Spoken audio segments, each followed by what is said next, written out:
There was once a young man named Ethan who lived in a quiet town surrounded by hills and misty mornings. Every day felt the same for him. He would wake up, walk to his small workshop, and sit there for hours without saying much to anyone. The room was filled with wooden pieces, broken tools, and unfinished dreams. Years ago, Ethan wanted to build clocks, not ordinary ones, but clocks that told stories through their carvings and sound. But as time passed, rejections piled up, and his confidence slowly faded away. He started believing that maybe he wasn't meant for anything great, that maybe, no matter how hard he tried, he would always fall short. Life had turned quiet for Ethan, the kind of quiet that doesn't bring peace, but emptiness. His friends had moved on, built families, and found success. Meanwhile, he sat surrounded by ticking clocks that no longer ticked. One evening, as rain tapped softly on the window, an old man entered his shop. His coat was worn, and in his hand was a small golden pocket watch. "Can you fix this for me?" the old man asked gently. Ethan hesitated, running his fingers over the cold metal. "I can try," he said softly, "but I haven't been able to fix much lately." The man smiled, setting the watch on the counter.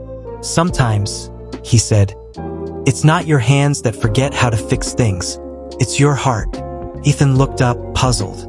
The man continued, "This watch stopped not because it's broken, but because no one believed it could work again. The same happens to people, too."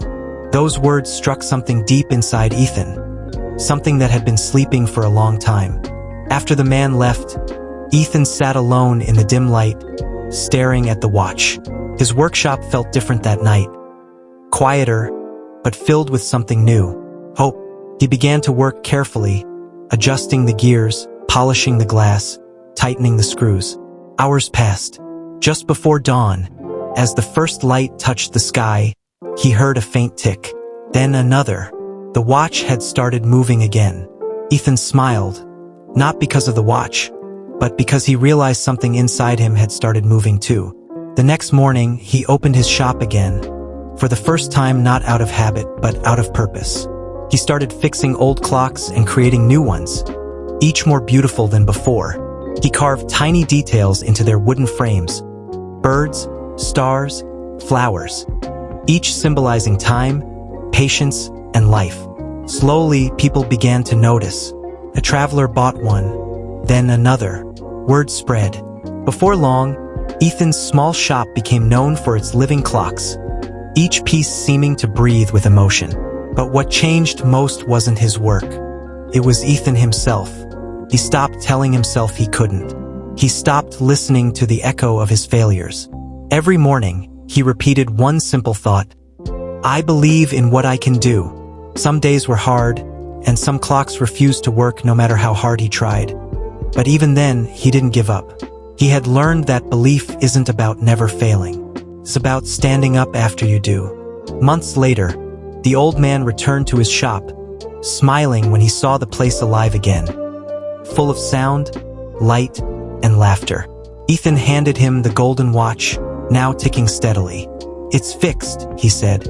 The man nodded, eyes glistening. "No," he said gently. "You are." Ethan realized the truth in those words. It wasn't the world that had changed, it was him. The moment he started believing again, his hands moved with purpose, his heart filled with life, and everything around him began to shift. People didn't see just a clockmaker anymore. They saw someone who had learned how to turn time into meaning. Years passed, and Ethan's clocks were displayed in galleries and homes across the city. Yet he never forgot the night he fixed that broken watch, the night he fixed himself. He often told his apprentices, "It's not the tools that make you skilled. It's the belief that you can create something beautiful even after breaking." One evening, standing by his workshop window, Ethan looked at the sunset and smiled quietly. The same hills, the same sky, but they didn't look dull anymore. They looked alive. Because when you start believing, even the smallest things begin to shine differently. Belief doesn't change life overnight. It doesn't erase pain or make everything perfect.